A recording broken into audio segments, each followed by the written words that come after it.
Hi, Darren. Hey, Gary, can you hear me okay? Yeah, I can hear you fine. Thanks. Am I getting you from Harlem? Yes. I used to live in Harlem. I would say before Whole Foods came, like 6 months before Whole Foods came. When did you get into Harlem? I think 2018, May of 2018, we moved in. Yeah. Post Whole Foods. Got it. Post Whole Foods. Yeah. Yeah. Well, anyway, I'm a longtime fan of your work and your career. For better and for worse, I discovered you from Last Comic Standing and Oh, then man. stuck with it. I So really appreciate that. well, it's good to see how you've grown, not just as a performer, but in terms of being able to write your own stuff off the stage. Like you've got a memoir in the works, you've got stuff happening. So at Yeah. this point in time, what you're doing now, was that the plan all along to not just be the onstage comic, but also an author, writer, director, producer, etc.? No, I just wanted to do shows and do stand up. Everything was always in service of being able to have access to more stage time. That was everything because I say this a lot. There's nothing like it. It's so exhilarating, even beyond some of the excitement I got from playing sports. It's really fun to have an idea and have people express their enthusiasm for it live and instantaneously. There's really nothing like it. That reminds me of what George Wallace always says. He says that stand up is his sex, drugs, his rock and roll, that he just lives to the next set. Have you always Wow. been that way, or it's just like once audiences started liking you and it wasn't so much a battle to win them over, then it became the best? No, I think even as a child, when I could get a group of people or even just one person to laugh, it was exhilarating and it was elating. So I think that rings true for me. The only thing I will say is that yes, it gets a lot easier and it's more fun as you get, especially as you get audiences that are there just to see you rather than just to see a comedy show. Or in some cases, when I was first doing comedy, the people didn't even know a comedy show was going to happen. There would just be somebody at a bar and they would announce you and you would go on. So I'm really grateful for the position I've been able to attain at this point. Yeah. Did being a high school teacher gear you up for the public speaking part of being a comic, like the crowd management of people who didn't want to be there? It's interesting. I was a comedian before I was a substitute teacher, so it was something that I was ready for in that I had experienced heckling and inattentive audiences. But luckily, I'd gotten good enough at stand up by the time I became the building substitute that I would go in every day, that I would make a deal with the kids at the beginning of class. I would say, if you behave for 30 or 35 minutes, I'll do my stand up at the end. And word got around and it became easier. But it's a bummer that in order to get kids to pay attention to you as a teacher, you had to be entertaining or charismatic or strict or something. It just my I don't know if it started with my generation, but I know that my generation almost required a teacher to be at, at at at least charming, if not entertaining, in order for us to give them any kind of respect or attention. Oh, I know what you mean. I'm the first non-teacher in my family. Everyone else is a teacher. Oh, that's great. They always had that thing where they would say to you, like, just go teach. You'll get out of there at 3:30, then you can do what you want with your life. And I just Yes. never be the morning person. Comics, not morning people. How are you able to do that? I I had to. I wasn't making a living as a comedian, and I couldn't do jobs where I wasn't allowed to travel. If something came up for an audition or a travel gig where I couldn't get out of it last minute, and substitute teaching was this thing where I could call in the day of and say I'm not going to be able to make it in today, and they would be able to call someone else at last minute like that. So it was the perfect job. And I do remember there were periods that I didn't have a class to teach, where I would nap in the teacher's lounge on the really uncomfortable couch. So Yeah. it was a perfect job for a comedian who wasn't making any money. I mean, it was $45 a day to Yeah. teach, Still and is. yeah, and I thought that was a king's ransom. Yeah. So the title of your memoir, K through 12, is that about teaching, or is that a really sly drug reference? Oh, that's hilarious. No, it's a memoir of everything I remember from kindergarten through 12th grade, which is pretty much everything that happened to me from kindergarten through 12th grade. I have a blessing slash curse where I just remember vivid details of my life since I was probably 4 or 5 years old. And I pitched the idea to several publishers, and I got offers, and I'm writing it for Flatiron Books, which is a division of Macmillan Publishing, and I'm really glad I'm working with a great editor, and I've gotten through. I'm writing 11th grade right now, and I don't know if you've ever done this with your life, but as you pick it apart like this, you think, oh, I have the same issues and make the same mistakes now that I was doing then, and I just kept making the same mistake over and over. And the same thing that got me out of jams in elementary school and high school get me out of jams now. And mostly the advice is just get out of the house and be around some people. Stop isolating, stop avoiding, Yeah. and your mood will improve. I mean, you're not gonna run around like a child who is it's his birthday every day, but you will feel marginally better, and it will feed itself. But I keep having to teach myself that again and again. Well, in terms of mistakes, my interview like an hour or so ago, like 4 minutes before that, I spilled the water from the humidifier all over the floor. Oh my word. But then you have to like go like, but I'm gonna be interviewing somebody in 3.5 minutes. What do you do? Do you do a half-ass cleaning job, or are you late to the interview? Same mistakes I would have made when I was 15. So Yeah, totally. yeah, but what I like about your career is not an overnight guy, had to do real life stuff before you made it. And so what did this like really become a career and a sustainable life like 32, 35 around there? I would say at 30, I stopped having day jobs, and at 33, I started to be able to make a living from doing stand up. Before then, I made my living from selling ideas for pilot scripts and co-writing them. What? So Wait, wait, yeah, wait, what? That yeah. that exists? That was a thing that happened with comedians in the 90s, and until reality television took over in about 2000 2001, you could make your living by selling ideas for scripts that you would star in. They were the same way Nike and Adidas tries to find the next LeBron, Kobe, or Michael Jordan.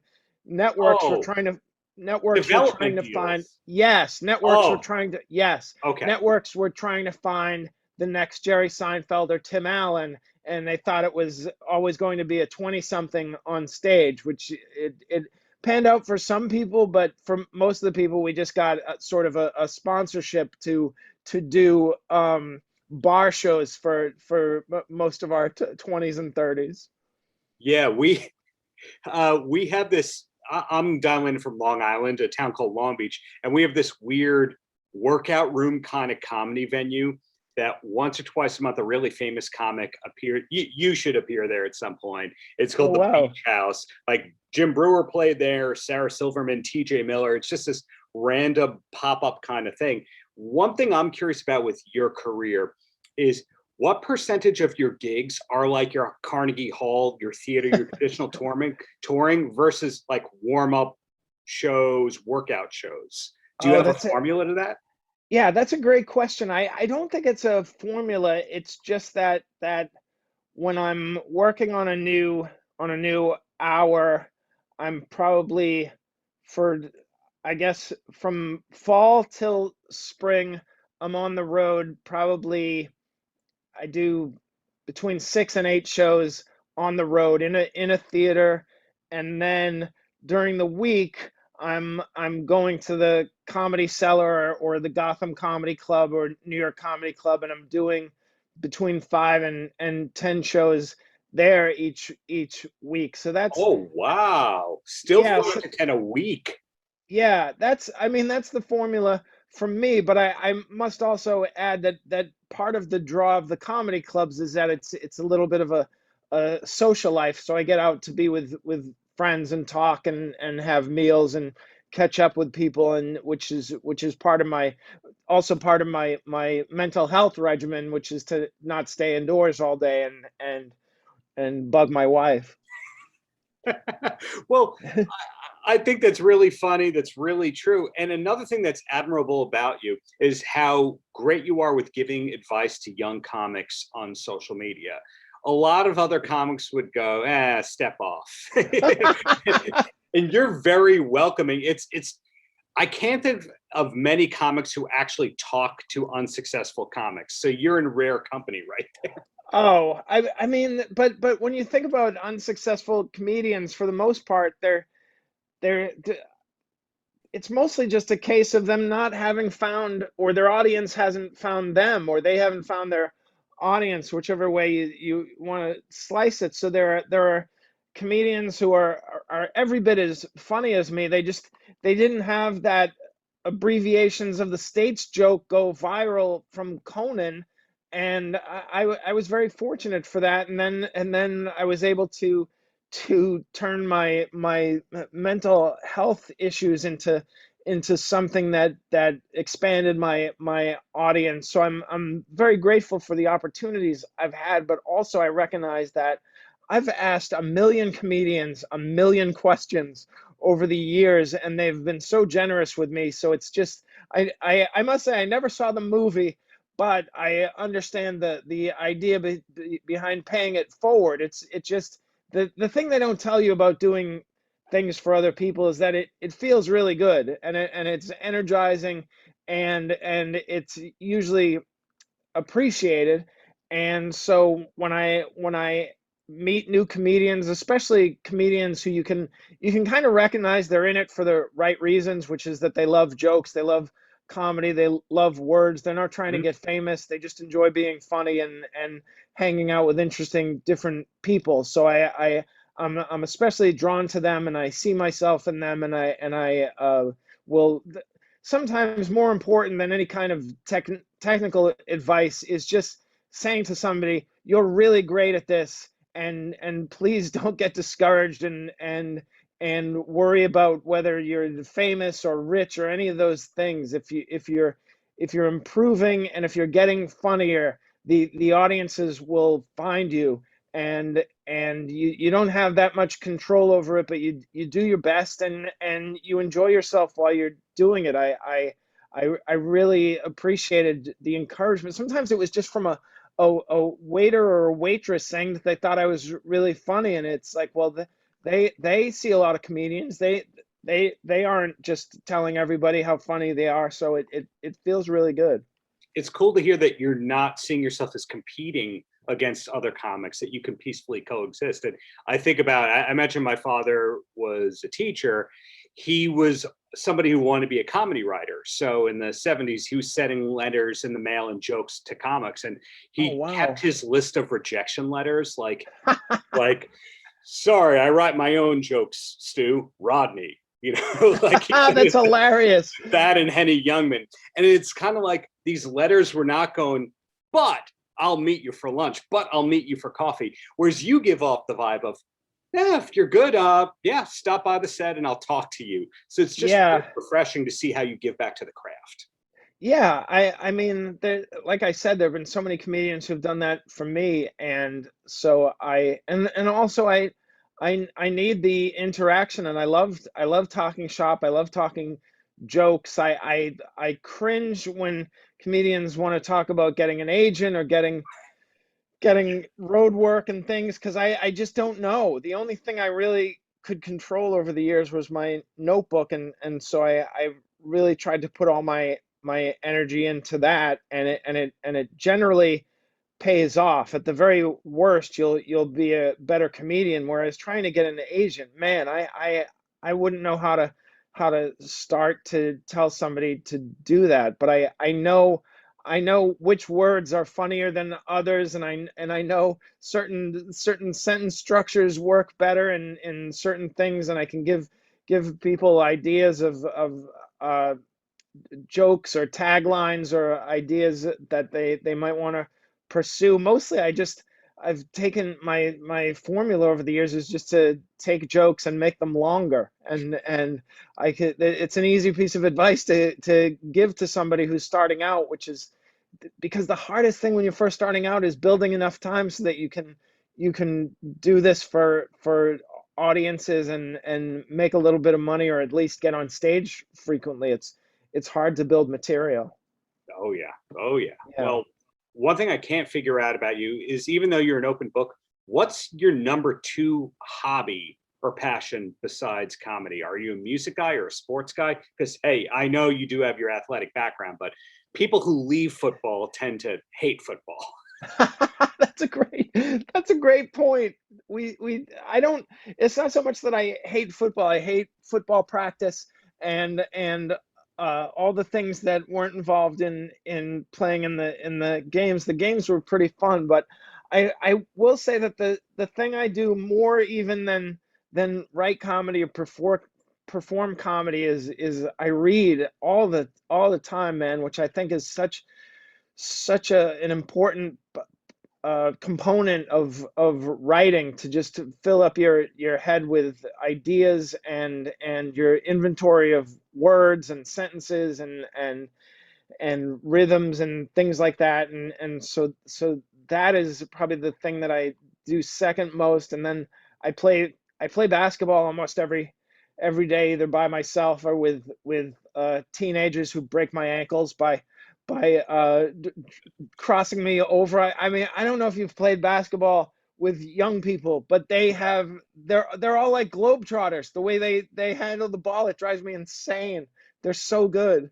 Yeah, I could always shoot. I couldn't dribble. Like I can run, I can shoot. Yeah, I can't dribble. You'll take the ball away from me in 2 seconds. But yeah, yeah. These kids, to defend them is it's dangerous. is there an East Coast equivalent of the Gary Shandling basketball game that the comedians hang out in? No, no, and I must say I envied and resented the comedians who participated in that. I remember this one guy who I didn't even think he was such a great comedian, and he wasn't even nice, and he was going to that thing, and I was just like, this is ridiculous. I'm a good basketball player.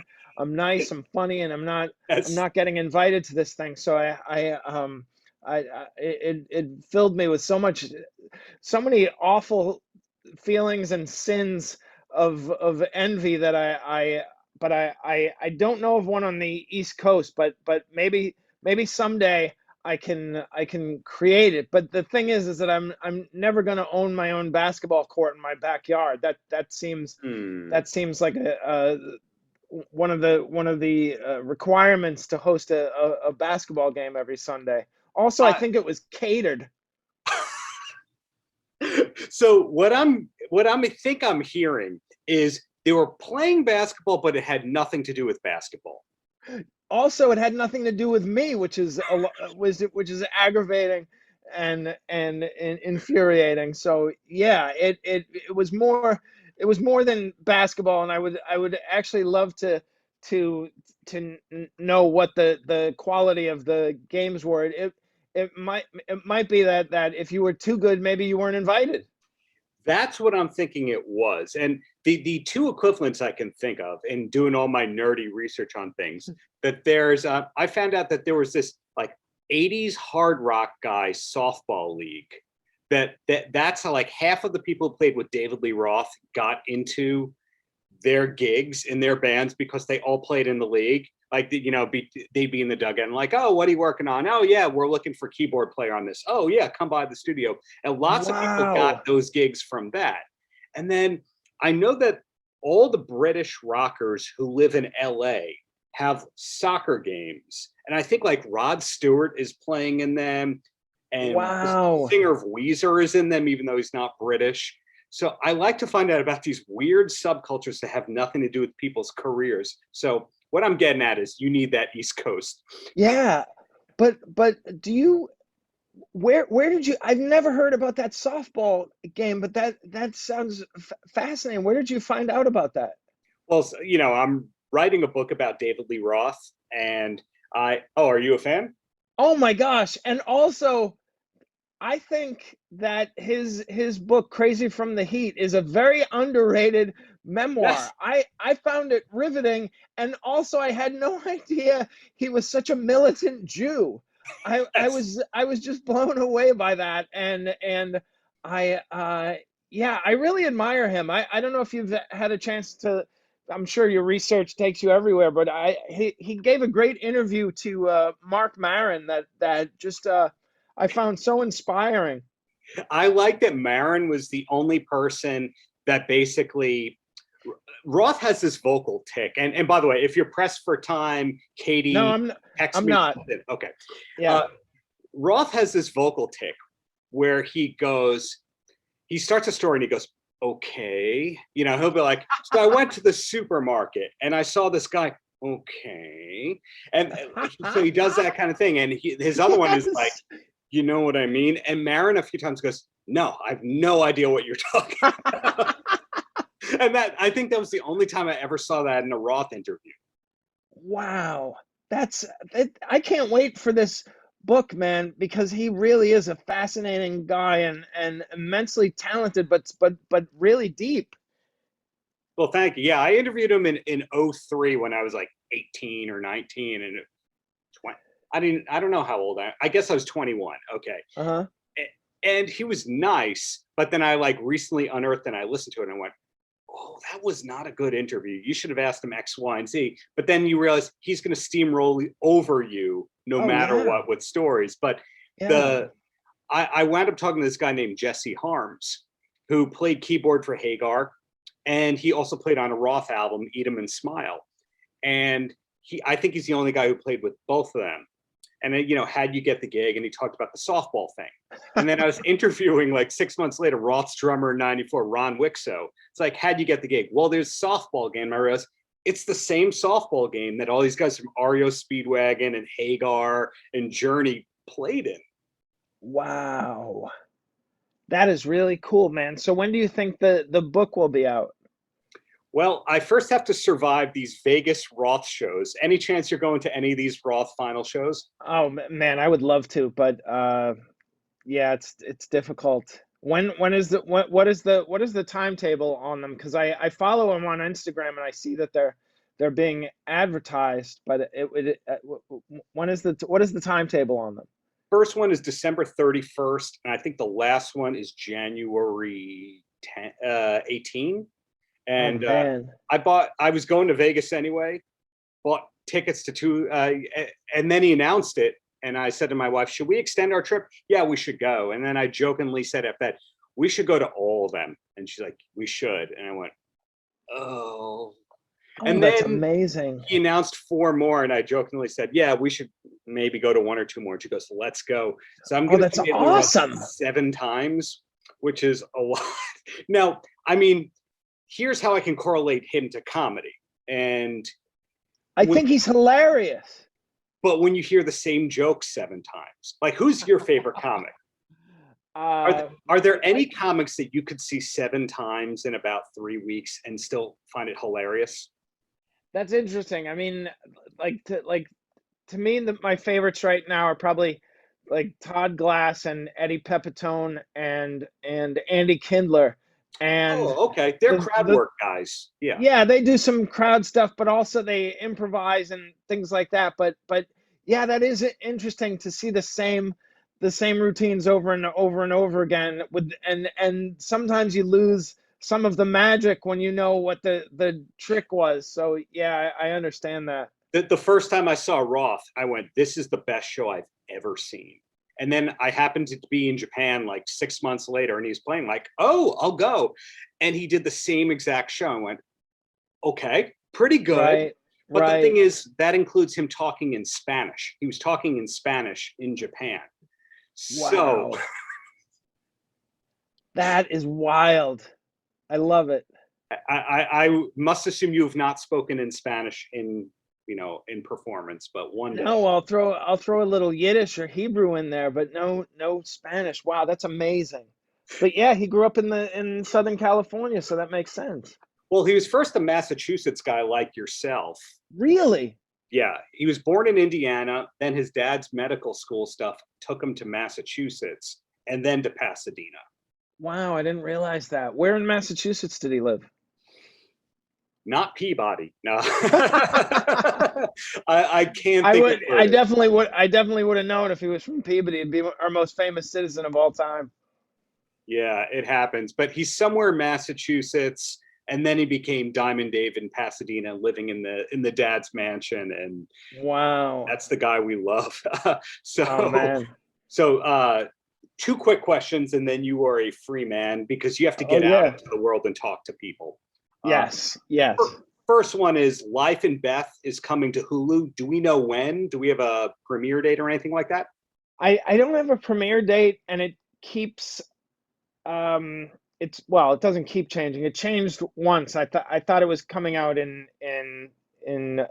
November, and I think it's going to come out in 2022. So I can't say when the date is, but I can say it's really funny, and it's well written. And if it wasn't, I would just say nothing, because I don't like to be called for a liar. But the writing is extraordinary, and also it stars Michael Cera and Amy Schumer, and they're both so good, so funny, and so talented and versatile. It's a really impressive show, and I think it's going to be enormously popular. And I play modern Orthodox Jew named Shlomo, and it's really cool, man. It's the most fun I've ever had on a set. I'm looking forward to that one. Then the last question I have is, besides Life in Beth, what's a TV recommendation you could pass along if someone needs a new show to start? Well, this is not for everybody, but for the people it is for, they will be blown away. And it's also been out for a while, so it's nothing new.